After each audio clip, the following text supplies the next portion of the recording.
Fala pessoal, Fabrício Oliveira, falando aqui, tranquilo. Sou professor do Descomplica, dos cursos de graduação, pós-graduação, de empreendedorismo e gestão. E hoje, mais uma vez, em mais um episódio do Largando na Frente, e a gente vai falar um pouquinho sobre como se autogerenciar sendo um pequeno ou médio empreendedor. Se autogerenciar é uma tarefa bem difícil, ainda mais para quem está acostumado a trabalhar de carteira assinada. Hoje a gente vai te dar dicas de como se fazer isso de uma maneira eficiente e, se você quiser um pouquinho mais de conteúdo, dá uma olhadinha em algum link que está aqui embaixo na descrição para conhecer os cursos de pós-graduação do Descomplica. Tem curso que vai desde a saúde, gestão, empreendedorismo, dá uma olhadinha lá. Então hoje vamos dar 4 dicas de como você pode ser o seu próprio chefe, se autogerenciar. Tem muita gente que reclama sobre ter um chefe, ter alguém que fique ali dizendo o que fazer, porém você ter muita liberdade é tão complicado quanto, então você tem que saber se autogerenciar. Então fica aqui que a gente vai dar essas 4 dicas para vocês.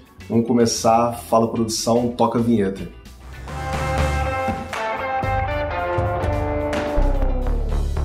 Então pessoal, a primeira dica que eu vou dar que tem relação com gerir suas próprias contas, né? Para você gerir suas próprias contas, acho que o primeiro ponto que a gente tem que pensar é o seguinte, né? Você controlar os pequenos gastos. Os pequenos gastos pode parecer que no final do mês não dê uma diferença muito grande, mas para quem é empreendedor, para quem está começando, para quem é um pequeno empreendedor, são aqueles pequenos gastos diários que normalmente a gente acaba deixando por conta da empresa, né? Primeira dica, controlar seus pequenos gastos e anotar esses pequenos gastos também para que você não se descontrole no final do mês. Segundo ponto sobre as finanças é você não misturar a pessoa física com a pessoa jurídica. É muito mais fácil você controlar através de uma conta só, né? Com certeza você deve ter pensado, vou ter uma conta só e vou pagar as minhas contas pessoais e as contas da empresa. Só que isso, no final das contas, acaba sendo ruim, porque quando você tem um contador, ele tem que fazer todo o planilhamento de gastos e custos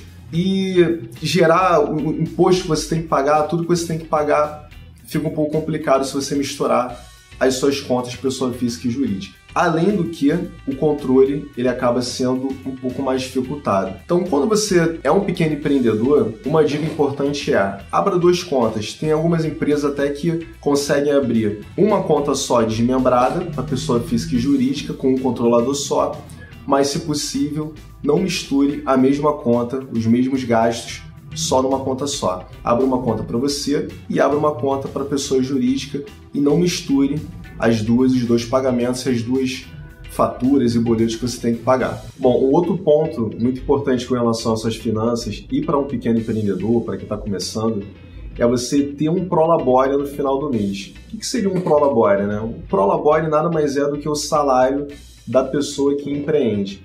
A pessoa se autopaga um salário, né? É um valor que você tem que separar no final do mês para que você faça o quê? Transfira para a sua conta pessoa física e você pague todos os seus custos do dia a dia que você não tem nada a ver, coisas que não tem nada a ver com a empresa, na verdade, né? Por que é importante você ter um prolabore? Porque caso você tenha um valor mental ali que você queira gastar e você acha que é tranquilo você ficar tirando da conta pessoa jurídica, né? E que você não transfira aquele valor todo, possivelmente você pode ser que passe esse valor, né? E você nunca tem um controle muito fiel daquilo que você gasta por mês. Se você pega um valor todo que você tem para se autopagar e você transfere para sua conta pessoa física e você se dá um salário no final do mês, você se prende também, se policia a não gastar mais do que aquilo que você se determinou dentro do seu caixa, dentro do que a empresa pode pagar. Então, o último ponto que eu queria passar para vocês com relação às finanças é você ter um capital de segurança, um capital de reserva. Se você tirar um pouquinho mais de dúvida, dá uma olhadinha no vídeo aqui do professor Daniel Souza, deve ter em algum lugar aqui na tela, que ele explicou um pouco mais sobre essas questões voltadas para finanças. Mas esse ponto é importante porque problemas acontecem, né? E, logicamente, a gente tem os custos fixos, os variáveis, e a gente tem as despesas também, que são custos que são incontroláveis, que podem aparecer dentro da rotina da empresa. Pode ser que uma televisão quebre, pode ser que uma máquina quebre, uma porta quebre, e se você não tem aquele custo ali separado como reserva, você acaba que não tem de onde tirar aquele conserto ou alguma coisa que você tem que fazer que não estava planejado dentro do seu planejamento financeiro. Então, pessoal, se você é novo aqui, se inscreva no canal. Gostou do vídeo, curta o vídeo, manda para um amigo, compartilha. Se ele quiser ter essas informações que você viu aqui, que você achou interessante, tem algum conteúdo que você não tenha visto nessa série da gente, Largando na Frente, comenta aqui, que possivelmente a gente vai pegar, vamos criar novos vídeos, novos conteúdos. Então curta, compartilhe e comente aqui nos nossos vídeos, beleza? Então, pessoal, vamos para a segunda dica. Essa segunda dica seria você fazer a gestão do processo da empresa de vocês. E com o primeiro tópico dessa segunda dica, eu pensaria em você fazer o mapeamento do processo de vocês. Inclusive, o mapeamento de processo a gente faz através, uma das ferramentas que a gente usa é o fluxograma de processo, né? O fluxograma de processo é até uma aula que eu dou aqui no Descomplica, de modelo de gestão, que eu dou essa aula sobre o fluxograma de processo, é uma aula toda falando sobre isso. Se quiser conferir, dá uma olhadinha lá nos cursos do Descomplica, dá uma olhada no nosso link, deve estar aqui embaixo, para você ver os cursos. E para o fluxograma de processo nada mais é do que você mapeia o processo do início ao fim. Então você vê todo o andamento, na verdade, do processo, das atividades que compõem alguma tarefa que você tenha dentro da sua empresa. Em qual sentido, né? Com o sentido de você fazer correção ou melhoria daquele processo ali. Uma segunda dica dentro desse tópico, né, de gerenciamento de processo é você trabalhar em cima do benchmark, né? A gente sempre fala, né? Vira e mexe, eu tenho um vídeo aqui que fala sobre benchmark, porque eu acho muito importante. O que é o benchmark? O benchmark é você olhar para o mercado e olhar normalmente para os seus concorrentes e identificar o que eles fazem de bom e que sejam coisas que você faz também, né? É uma cópia? Não é uma cópia. O benchmarking é você olhar para o mercado e fazer adaptações para dentro da sua empresa e ver onde que você pode pegar de dicas e processos que eles fazem, que você pode fazer também, que seja bacana para você. Bom, o último ponto com relação a esse gerenciamento de processo é você implantar melhorias no seu processo. Uma vez que você mapeou o processo, você identificou quais são as tarefas que você precisa cumprir para entregar uma atividade, possivelmente você viu que tem algumas tarefas que são ou duplicadas, algumas tarefas que são desnecessárias, até às vezes uma tarefa que você poderia colocar mais próximo da sua linha de produção e que você tem que buscar em um outro cômodo, por exemplo, ou em uma outra área da sua empresa, que naquele mapeamento de processo você viu que só um ajuste ali de posições você melhoraria até o tempo de produção e o tempo de entrega de alguma atividade, alguma tarefa, e que isso acabaria dando um resultado positivo para o seu cliente final. Então essa melhoria de processo é você mapear e você identificar os pontos de melhoria e implantar esses pontos de melhoria e criar um novo fluxograma que seja mais enxuto, um fluxograma que seja mais eficaz ou eficiente. Então, essa dica que eu queria dar para vocês tem a ver com a produtividade, né? Gestão da produtividade. Esse é um ponto importante porque esse é um ponto principal, na verdade, né? Porque eu acho que esse é um ponto que todo mundo reclama, porque todo mundo reclama de ter chefe. Porque o chefe fica cobrando, fica perturbando, fica pedindo relatório, fica mandando e-mail, fica ligando. E quando a gente tem o nosso próprio negócio, eu acho que a chave ela tem que ser um pouco diferente, sabe? Porque você não tem que acreditar que você vai trabalhar menos, você vai trabalhar mais. Só que você tem que trabalhar de forma inteligente. Não adianta nada você querer também achar que vai trabalhar 15 horas por dia e essas horas não serem horas produtivas, na verdade, né? Ser produtivo é você, de fato, priorizar tarefas, fazer tarefas que vão atingir diretamente as atividades que você se propõe a fazer, e você ser ocupado e você fazer um monte de coisa que não necessariamente tem a ver com o seu trabalho, com o seu empreendimento, com as coisas que você se propôs fazer.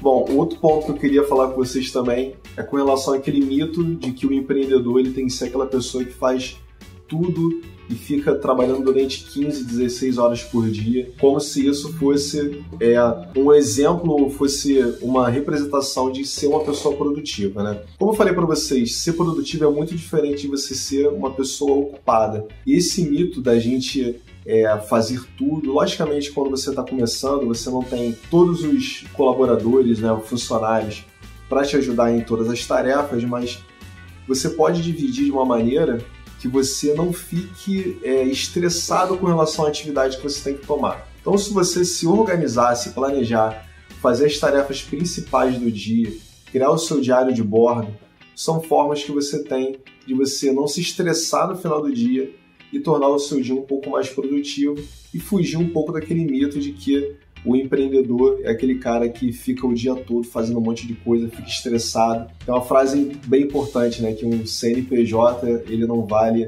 um AVC, né? Um CNPJ não vale um AVC. Isso é representativo porque você também não pode se matar para você ter uma empresa no final do mês, porque possivelmente você se matou porque você não foi uma pessoa organizada e não se planejou nas tarefas que você tem que fazer. Tem até um episódio que a gente fala aqui sobre gestão de tempo. Em algum local aqui desse vídeo você consegue clicar, dá uma olhadinha lá, que eu acho que vai ser importante para agregar dentro desse nosso conteúdo também. Bom, o último ponto dentro da gestão de produtividade, é um ponto que não menos importante, é a gente criar um diário de bordo, né? O diário de bordo é uma maneira que você tem também de você não ficar perdido com as tarefas que você tem que fazer no dia a dia, né? Você tem como fazer um diário de bordo que vai desmembrar nessas atividades semanais e que desmembraria também nas atividades mensais. É o que a gente fala, né, daqueles trabalhos operacionais, táticos e estratégicos, né? O operacional é o que a gente faz no dia a dia, o tático é o que tem em médio prazo e o estratégico de longo ou longuíssimo prazo. Mas só que você só consegue chegar ali no longuíssimo e no médio se você trabalhar o seu diário de bordo, o seu operacional, de uma maneira interessante. O que é o diário de bordo? É um passo a passo do que você tem que fazer por dia, quais são as suas tarefas, quais são as prioridades, o que você faz na parte da manhã, o que você faz na parte da tarde. Eu acho interessante também você ter um tempo para começar e para terminar, porque uma das máximas do empreendedor também é aquele cara que tem tempo para entrar na empresa, mas não tem tempo para sair.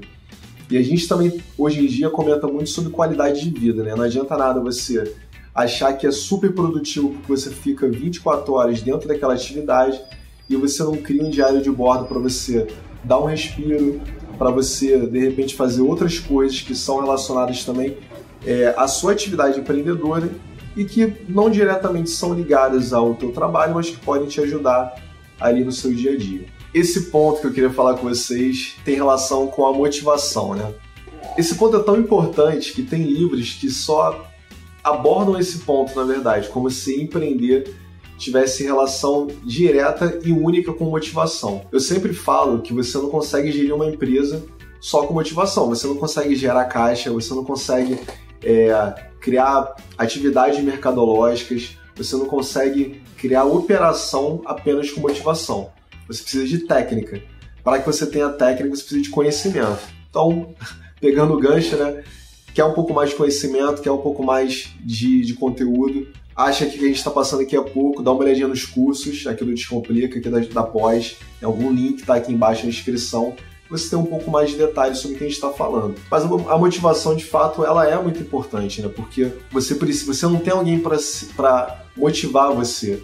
Você sempre tem que estar automotivado, né? Essa palavra ter automotivação é uma redundância, porque motivação sempre vem de dentro, né? É aquela ação que motiva, né?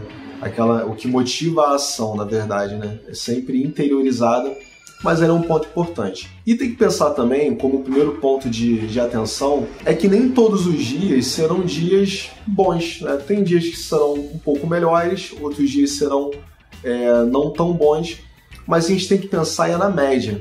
Se a gente pensar que dia a dia, por exemplo, se você hoje não tem um dia bom e você não faz uma média semanal de como é que foram suas vendas, por exemplo, aquele dia que não foi tão bom assim, você pode se desmotivar e pode influenciar o dia posterior, e o posterior, e o posterior, e acaba que você não tem uma semana boa.